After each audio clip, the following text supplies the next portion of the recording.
Tonight on Joy News Prime, near chaos in Parliament as sponsors of the anti-LGBTQ plus bill are angry over delays on their bill, which has been stuck at the consideration stage for months. The thing is that this is not the first time this is happening. It's not the second time. This is the third time the Speaker has given such an instruction and it has been disregarded in his absence.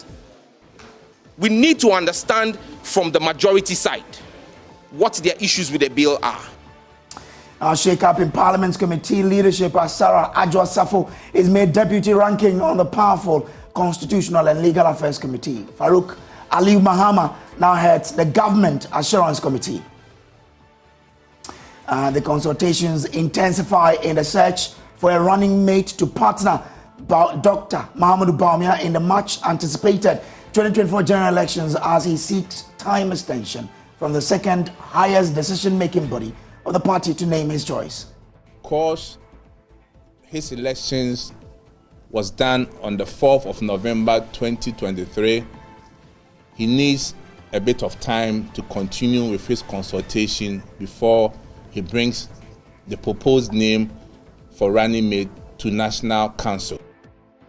There is more as the MPP postpones parliamentary primaries for certain MPs. Meanwhile, campaigns have been banned until nominations are opened. The date for the sitting members of parliament primaries be varied from 20th January to 27th January. Also, Human Rights Court judge clashed with the office of the special prosecutor, saying, quote, "You don't tell us what to do," unquote.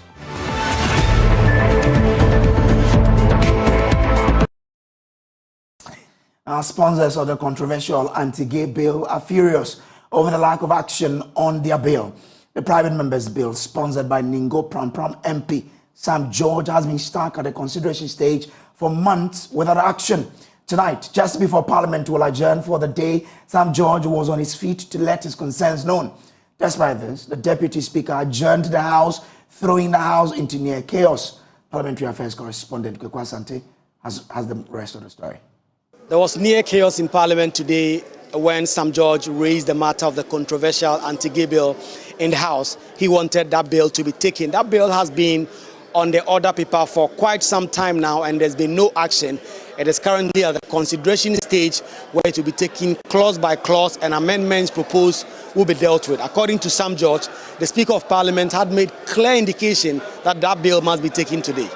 If you are not opposed to it, Mr. Speaker, we are here. The Speaker himself indicated when he was handing over to the first Deputy Speaker that we should take the bill.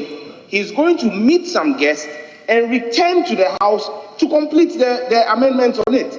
This is something that will take us 1 hour for 3 weeks. What is the problem of this august House with dealing with this bill, which matters to the Ghanaian people? Mr. Speaker, I want to know if there is a problem with us taking this bill once and for all. If there is no problem, let's take it. We've taken other bills with 4 people sitting in the chamber. Sam George. However, the Deputy Majority Whip, Lydia Al-Hassan, said there was enough time before Parliament would take a break to deal with these matters.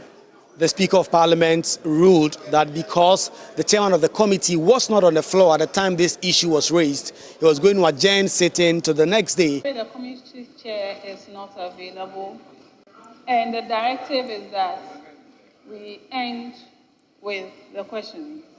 That is the agreement, and we engage, and the agreement is we end on questions and we continue tomorrow. We have the whole day tomorrow. We have the whole day tomorrow for other businesses.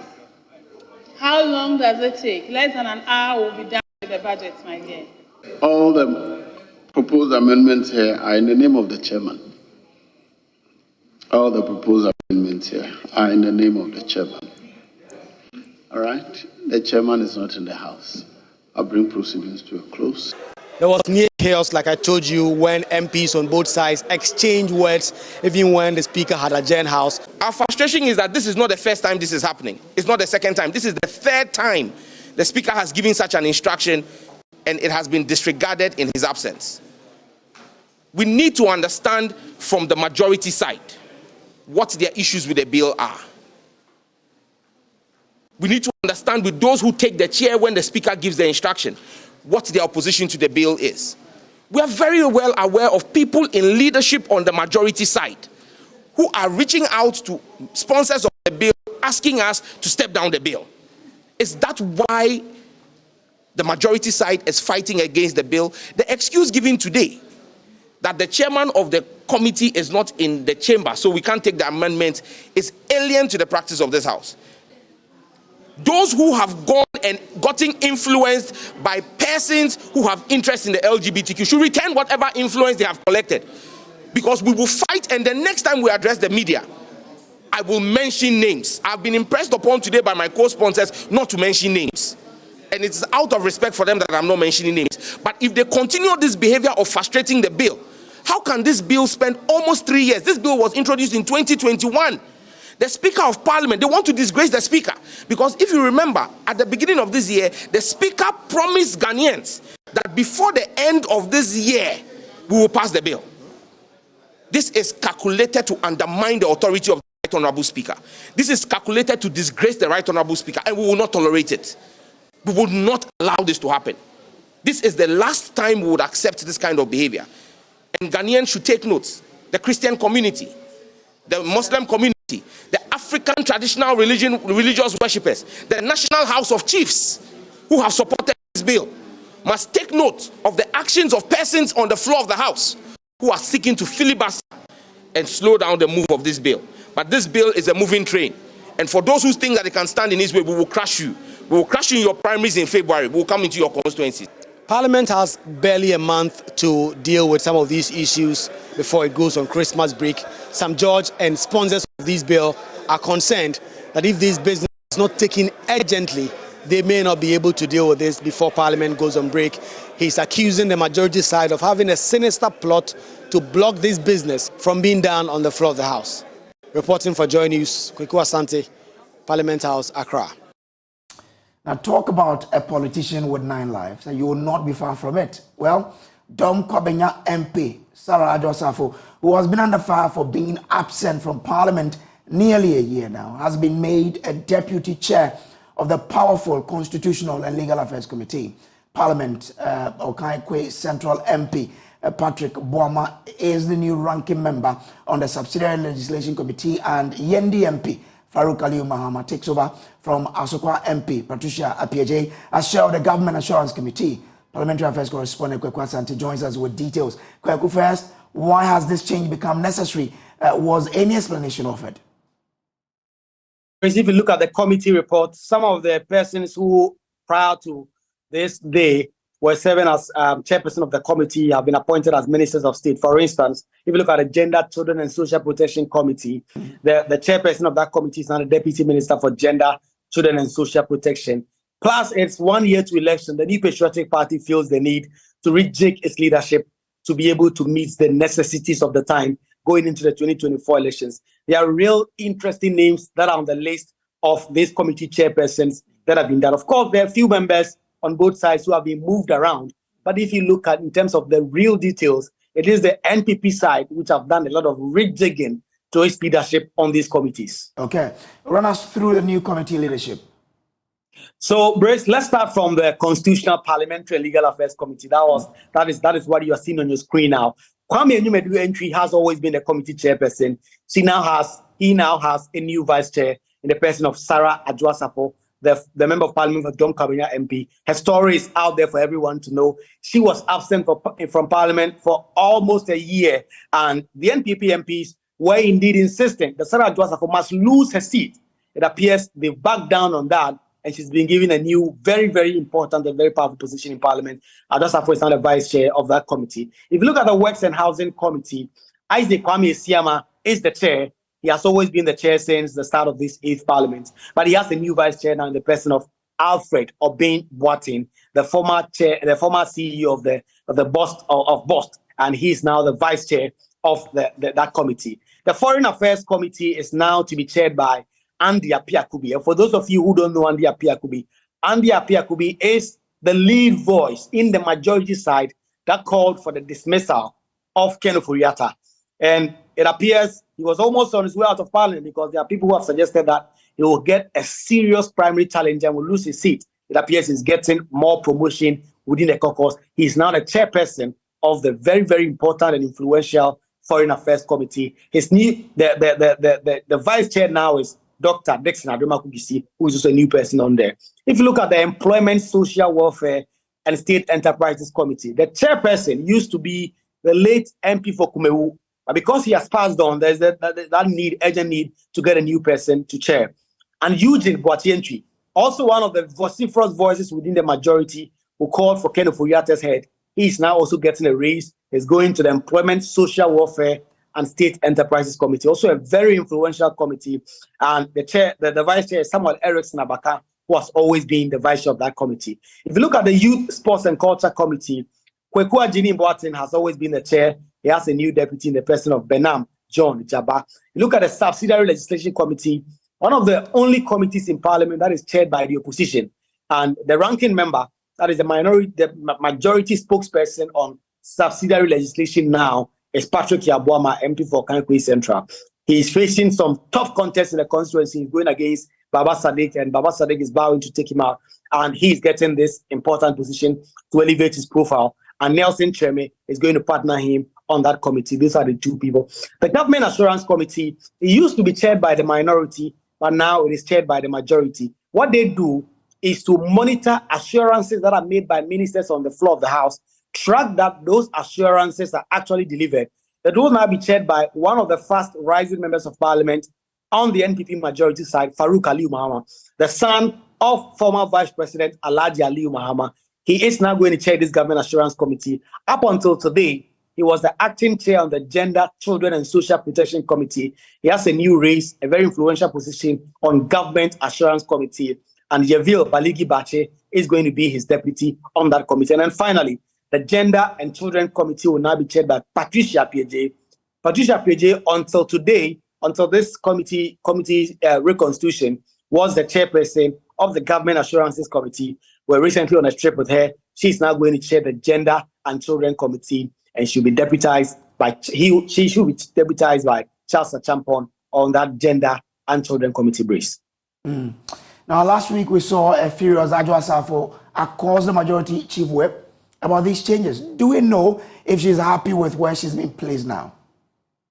Well, I can confirm that Adwoa Safo will be very, very pleased with where she is now. Last week, when the decision was made to reconstitute the committees, Adwoa Safo was not given any leadership position. She was not a chair, she was not a vice chair.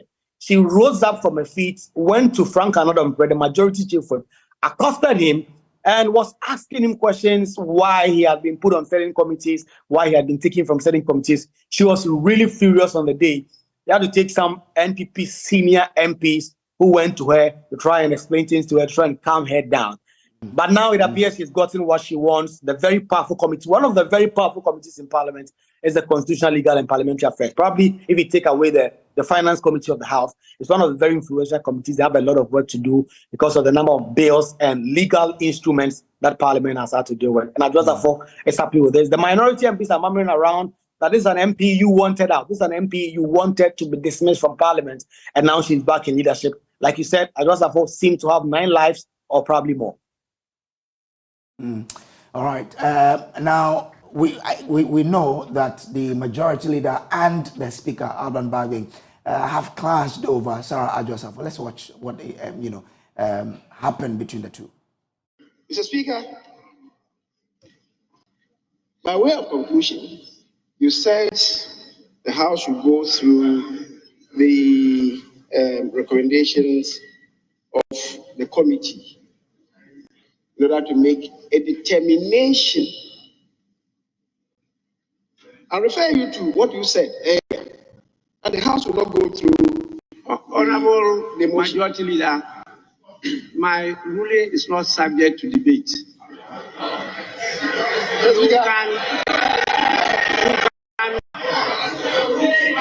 You can say you disagree with me. Yes.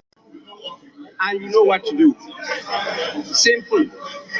You cannot go and be quoting my ruling and trying to state your position on that. That definitely is not allowed by our rules.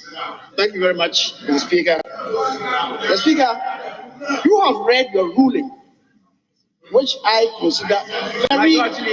Speaker, yes, you will not listen to me. You will not listen to me. I've had the patience to listen to you.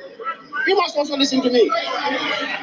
Mr. Speaker, you have made a ruling which I totally disagree with.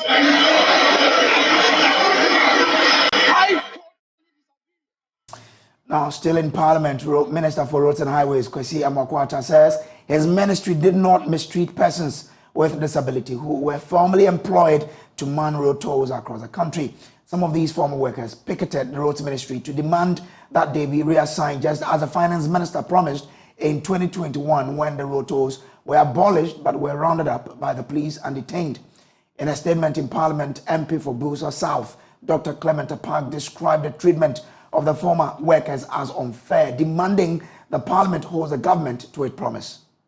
Thursday, November 15th, 2023, while we were here in this chamber for the presentation of the 2024 budget by the Finance Minister, 15 toll booth workers with disabilities were picked up by the Ghana Police Service on the premises of the Ministry of Roads and Highways.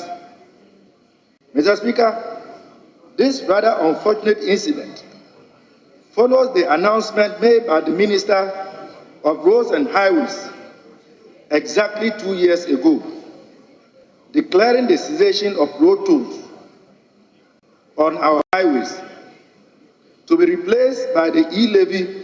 Regrettably, the toll workers, including those with disabilities, were immediately instructed to go home without any proper arrangements for their welfare, despite assurances of reinstatement and continued salary payments.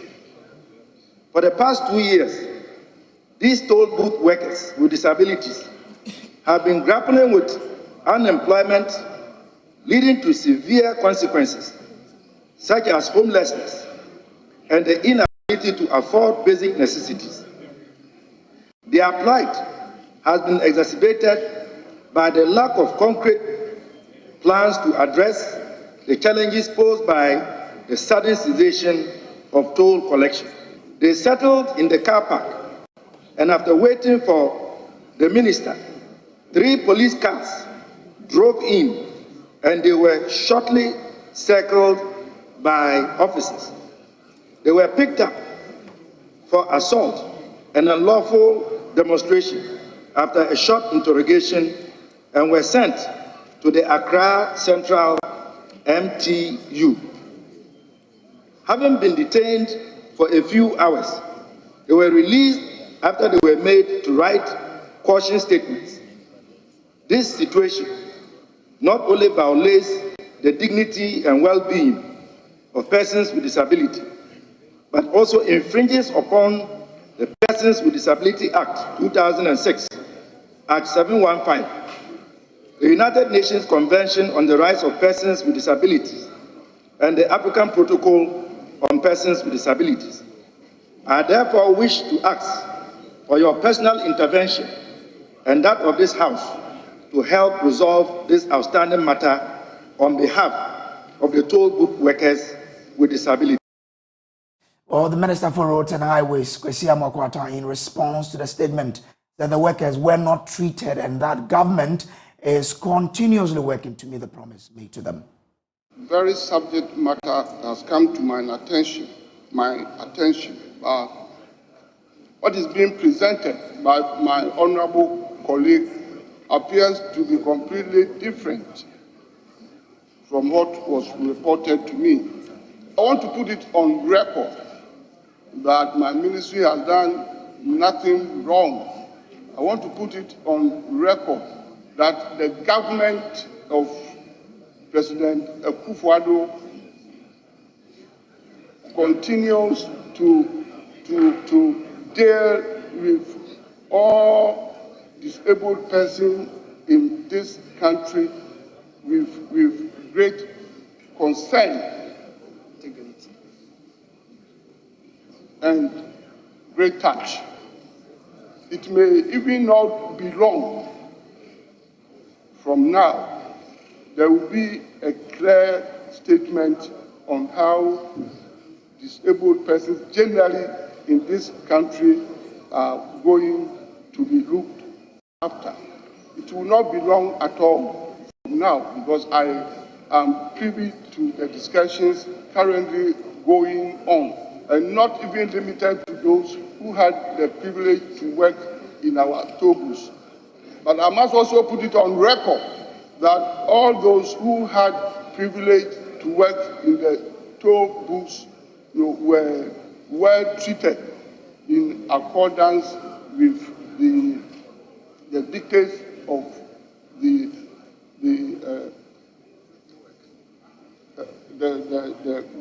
contract that related to their employment. So if anybody says that the disabled people were shabbily treated and that they were not taken care of and they were not paid, it was not true. The government was even magnanimous. They were paid. They were paid even 2 months extra up to the end of 31st December 2021. But Minority Chief Whip governs Kwame Agboja says government is failing in its responsibility to take care of these persons with a disability. Find out who reported our compatriots to the police to be arrested. Is it somebody from your ministry? Because I don't see how somebody could cause arrest of somebody in my house if the house actually belongs to me. So maybe the minister should find out. Is this somebody from your ministry that caused the police to come to your ministry to arrest those people? And secondly, Mr. Speaker, the minister is saying that they have paid the toll workers. The promise made here by the finance minister was not about paying their severance pay. He said we will reassign them. Fortunately, they are only asking government to fulfill the promise of reassigning them so they can earn a living and look after their families. So, Minister, you are running away from the question. When are you going to reassign these people that you promised, your government promised here? But, Mr. Speaker, let us be careful. If people who are less able or people with disability take up the responsibility to look for work, got a job, and you unilaterally decide to take away that job and say you give them alternative job, it is a moral duty to fulfill that. In fact, Mr. Speaker, I'm told the number of them that are disabled are less than 100. If you cannot, as a country, prioritize to take care of disabled people who are already in employment because you don't have money, it is a problem. Mr. Speaker, I don't believe the government does not have money or positions to reassign these people. You can retrain them and put them somewhere. Who had a cost to remind government to do the right thing? Maybe if they listen to you, Mr. Speaker, we wouldn't have been here. So I sympathize with our colleagues. I hope they have all been released without charge.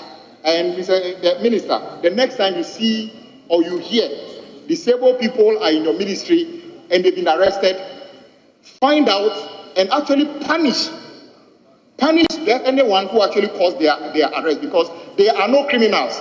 They are citizens you promised job and have failed. If anybody needs to be punished, it is those who actually took their job and promised them alternative job who have failed to give them their job. They ought to be punished, not those people who are victims. Punishing victims in this country is a moral thing that we must all reflect on. Mr. Speaker, with these few words, I sympathize with the disabled people who have been arrested at the road ministry. We believe they are just pursuing their rights, just as the rights of those whose bonds have been seized and later released. They are just pursuing their rights under this constitution. Now, there are fears that the country could experience doomsday during Christmas. If government fails to settle debts owed to independent power producers and other players in the energy sector value chain. This week, one of the IPPs, Sonon Asogli, threatened to shut down its plant, citing the delays in payment from the Electricity Company of Ghana for power supplied, as well as the unproductive engagement to find an amicable solution to the situation. Isaac Kofi is a data analyst with our research desk here at Joy News, and he joins me live in studio with more. Kofi, what do we know? So you spoke about Son Asogli, which is one of the biggest, producers of thermal energy here in Ghana. So I want us to look at what we have on the smart wall right now, which is Ghana, our national installed capacity, which is around over 5,000 megawatts. And then if you break this down, we are looking at 4 categories. So the power that we get from the hydro power plants, and then also from the thermal, power plants. We have about 4 dams. Okay. Pong, Akosombo, Bui, and others. Then 14 thermal plants where we have Son Asogli, AXA, and all of those people in there. Then we have other renewable sources. So in total, we are talking about over 5,000 megawatts. And the hydro, the thermal parts is important because they have about more than 68% of the installed capacity. Almost 69%. 69%, if you put it that way, followed by hydro, which is around 20. So even if you combine Akosombo, Bui, and all of those people, the kind of power they produce, you cannot compare it to what the thermal plants actually produce. That's why they are very, very important, and we need to take this matter very serious. Now, let's look at the next slide, which gives you a proper pictorial view of what we are talking about. Now, with the thermal generation, we have these 3 big producers, or 3 big plants. So we are talking about Son Asogli, which produces about 560 megawatts. It's about 10.28% of the national grid, or the national installed capacity. That's very significant. Just one thermal plant producing more than 10% of the electricity that we consume here in Ghana. Kapa, produces something 470, around 8.62%. AXA about 376 point. You look at it and you see how important just even the big 3. If you sum them, we are looking at close to 40, or let's say even 30% in terms of the national. So this will be around 24 let's say around 26. Yeah, exactly, 26, almost 30. I mean, it's important, and we per our sources, how much government is even owing Son Asogli, more than I think somewhere around 24 million Ghana cedis, right? And they want this money to be paid.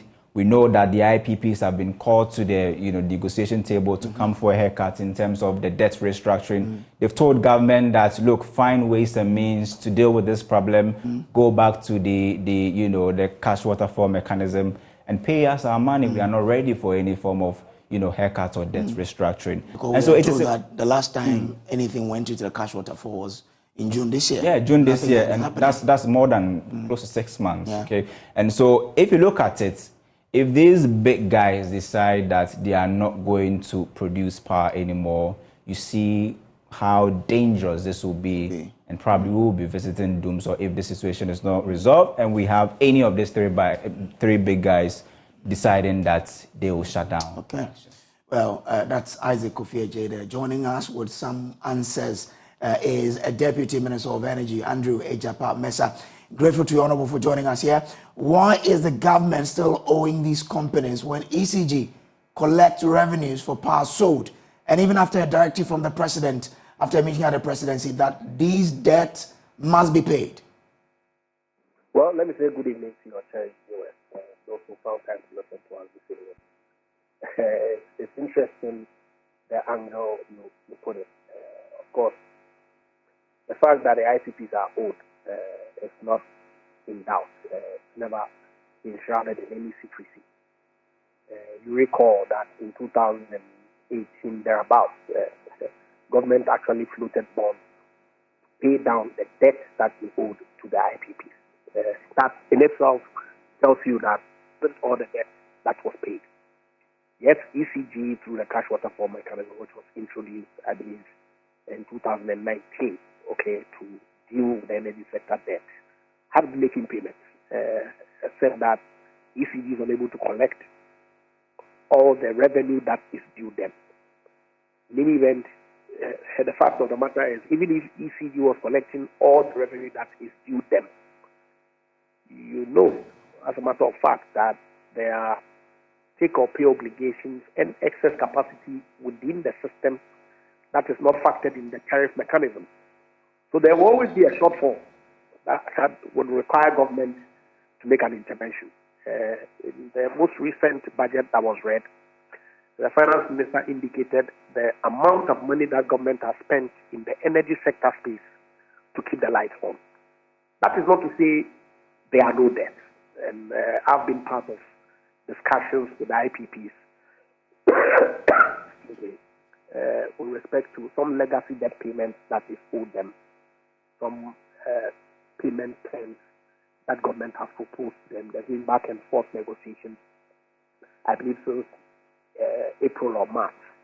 Okay, last weekend during the statutory public holiday, we had meetings with two of them. We've concluded to a large extent the discussions. Some of us already and others are still in the works. And of course, surprisingly, we saw the statement which was later withdrawn with respect to the demonstration strike, if you like, the suspension of their services that they put out. But I can assure viewers that the suggestion that we're going to some power outages over the Christmas period is not borne out by the facts on the ground. We've had substantial discussions with these IPPs, and my expectation is that we'll close out with them. Government is going to structure a repayment plan which has significantly been agreed.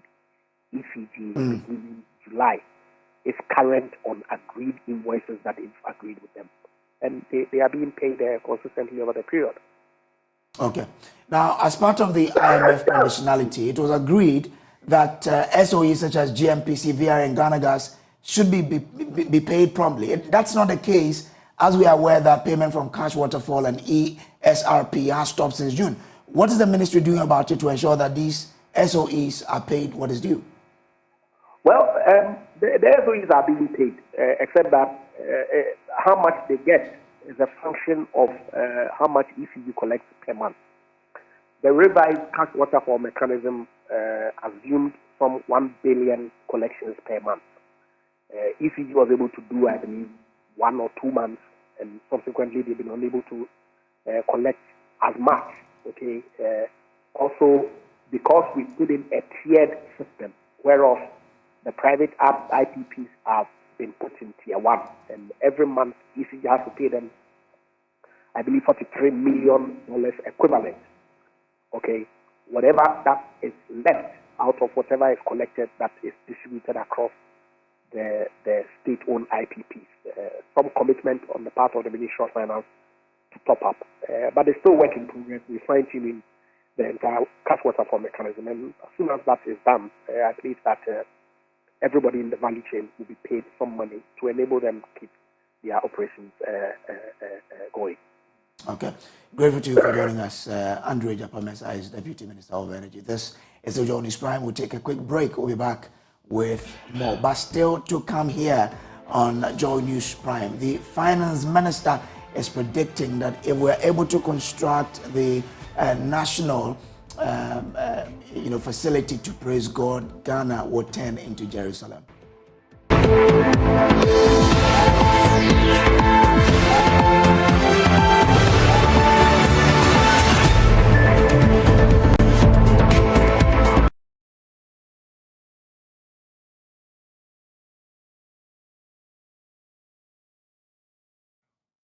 Welcome back from the break. Now, you're abusing your powers. You have no appellate jurisdiction over the High Court. If you disagree with the decisions of the court, head to the Court of Appeal and challenge it. These were the words of the presiding judge of a human rights court, Justice Nicholas Mensah Abodakpi, as he strike out portions of the OSP's affidavit that sought to scandalize the court. This was after the depositions made by the OSP in its affidavit in answer to a human rights action filed by former secretary to the dissolved Interministerial Committee on Illegal Mining, Charles Cromwell Nanabain Bisi. Richard Kojonyako of our legal desk has more in this report. The court on Wednesday indicated that the Office of the Special Prosecutor is abusing its power with a posture that suggests it has appellate jurisdiction over the High Court. Presiding Judge Justice Mensah Abodakpi took issues with paragraphs 21, 22, and 23 of the OSP's affidavit in answer, where the OSP claims Charles Bisu misled the court into granting an ex parte interim injunction against the Office of the Special Prosecutor on the 15th of June 2023, restraining the OSP from enforcing a non-existent arrest warrant. The Office of the Special Prosecutor in the affidavit stated that it is regrettable that although no court warrant ever issued or existed, the court firmly handed down an order of interim injunction against the first respondent, that is the OSP, on an ex parte application to restrain the OSP from discharging its statutory functions for a period of 10 days. The affidavit of the OSP further contains that it bears noting that a copy of the alleged warrant was never exhibited to the ex parte application, but the applicant had to bear the brunt of the judicial order all the same. Justice Agbadakwi asked the prosecutor from the Office of the Special Prosecutor, Seth Ansong, whether the Office of the Special Prosecutor had read the full judgments. He further asked the OSP whether it was his belief that the court did not have a mind of its own. Justice Agbadakwi expressed his unhappiness with the posture of the Office of the Special Prosecutor, describing it as scandalous. Justice Agbadakwi told the OSP, "You cannot remonstrate and castigate the court over decisions it has made." He told the OSP, "You have no appellate jurisdiction over the High Court. If you disagree with the ruling of the court, you go to the Court of Appeal and appeal. You are abusing your powers. You cannot castigate me, the judge. You haven't seen the decision of the court yet." Justice Agbadakwi, after hearing the parties on Wednesday, directed lawyers of the applicant, Charles Bisu, the OSP, and the Attorney General to file their written submissions before the next sitting, while state attorneys from the AG's office who were assigned the case to represent the Kaneshie District Court are to file their affidavit in answer before the next date.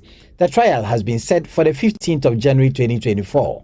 Reporting from the court complex, my name is Richard Kwejenya for Joy News.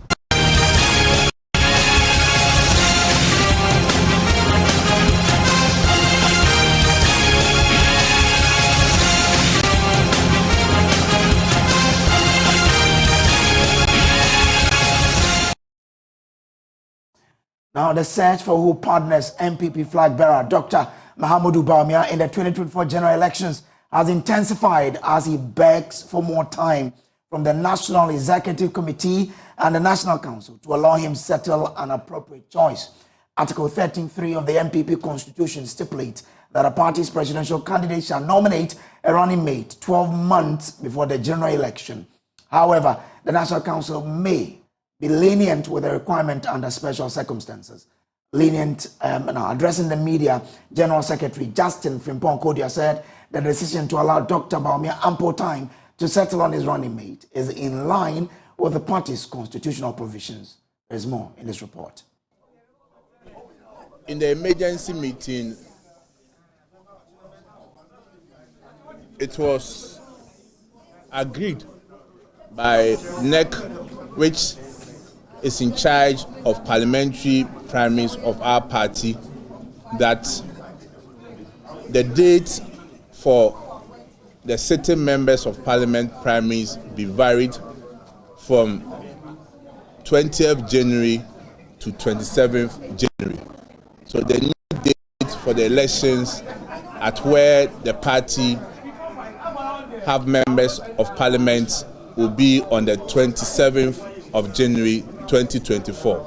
So kindly take notice of that. Aside that, too, in line with our constitution, particularly reference to Article 13.3.2, and I'll read.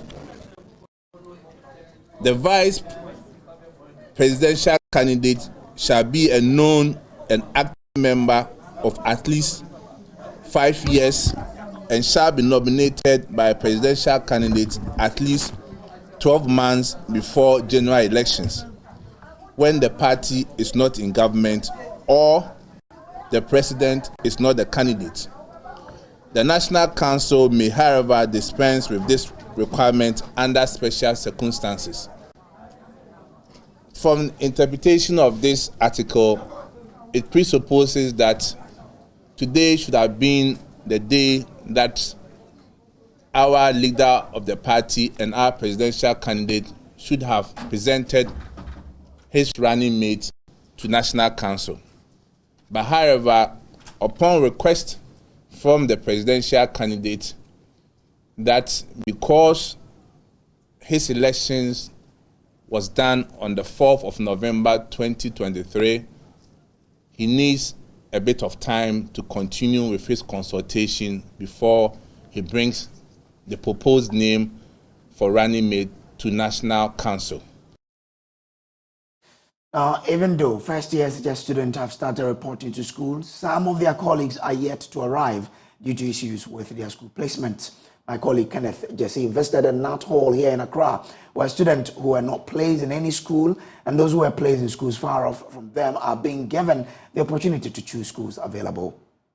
While many first-year SHS students have already reported to school, others have been accompanied by their parents to the Nat Hall in hopes of getting their school placement issues resolved. Some parents say the awards chose the schools they were given on their blind side, and the long distance of those schools will be a big challenge for them.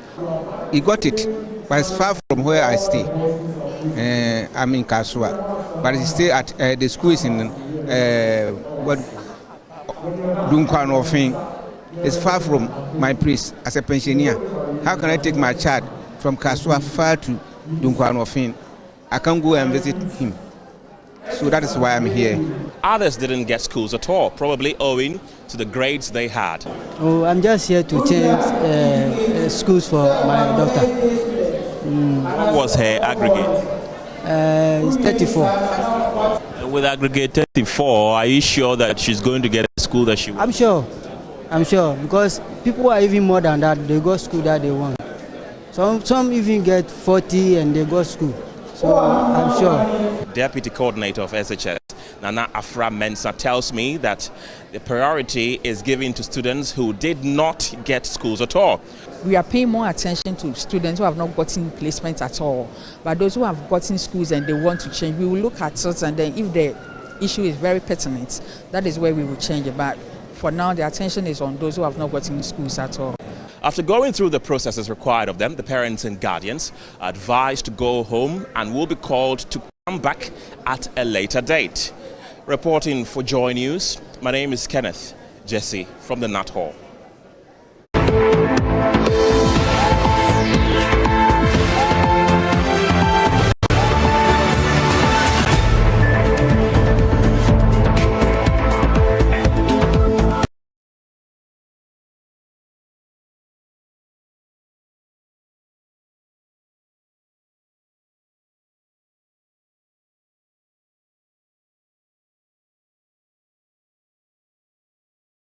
Okay, so welcome back. Let's talk about showbiz, and Jackie is here. Jackie, I hear there's a New Jerusalem in the news. Yeah, Okay. The finance minister has been sharing his opinion. Okay. Now, talking about tourism, the finance minister, Ken Ofori-Atta, is making a strong case for the building of the National Cathedral, insisting it will promote religious tourism. Well, he was speaking at a function in Accra where an investments company based in South Africa called Guma Group signed an agreement with the Ministry of Tourism, Arts and Culture to help in the development of the tourism sector. My colleague Kwame Dazi has more.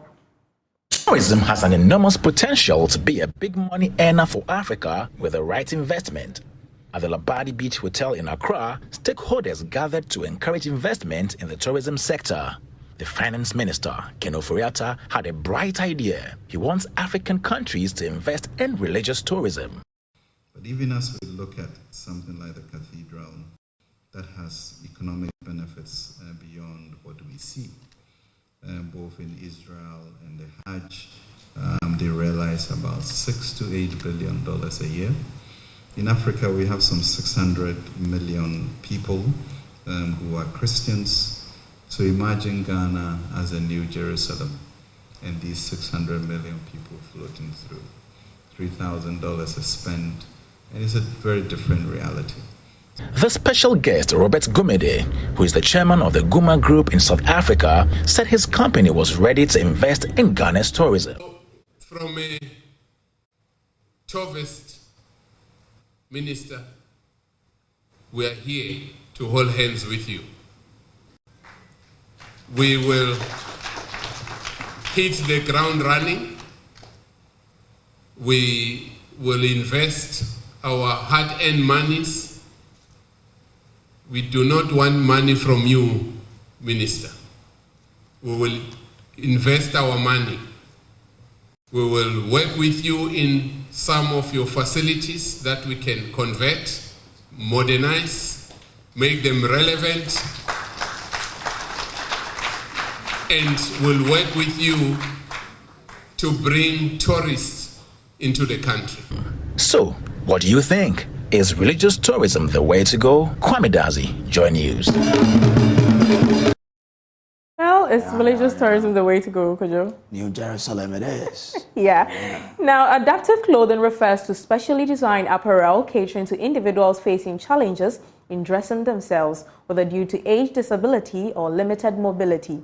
It is a concept that has been given less attention in many parts of the world, but this is gradually changing. This was the focus of the 28th graduating cohort of the JACCD Design Institute. During the ceremony in Accra, the graduating students showcased, among other things, their attire specifically designed for persons with disabilities, who in turn rocked them on the runway. President of the JACCD Design Institute Africa, Joyce Abebio, explained the rationale behind the decision to dwell on adaptive clothing. I would like us to look at the differently abled people a lot differently than we have. I want people to know that there is an easier way of dressing them, something that gives them confidence in themselves. They're able to take care of themselves. They don't need somebody else to come and dress them and all that. So once you understand the challenges, then you figure out what to do with the challenge that they have. The fashion icon, with nearly 3 decades of experience, urged upcoming entrepreneurs to stay true to themselves. Stay focused. That's the most important thing. If you set up something, don't give up. Just stay focused. One step at a time, you'll get there. The event, which saw the graduation of over 50 students, was on the theme Art and Design, a catalyst for diversity and inclusiveness.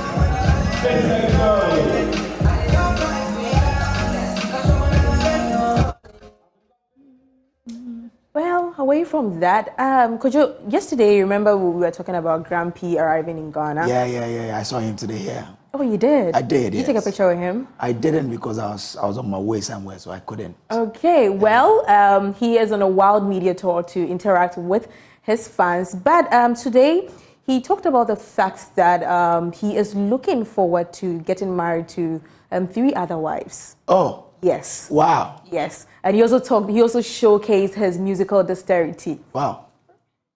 You